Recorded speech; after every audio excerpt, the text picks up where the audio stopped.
abaixe o tom de voz quando alguém eleva o tom de voz.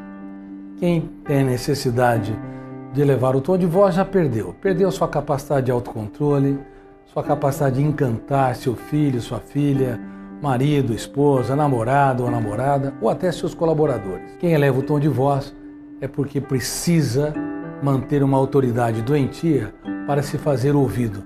Porque se você for grande dentro das pessoas, ou seja, se você for admirável, se você aprender a elogiar quem está ao seu redor, observar pequenos comportamentos e aplaudi-los como um fã deles, você vai ser inscrito nos solos do córtex cerebral de maneira inteligente, impactante e inspiradora. E você pode abaixar seu tom de voz, que suas palavras serão muito tocantes. Suas palavras inspirarão quem estiver te ouvindo.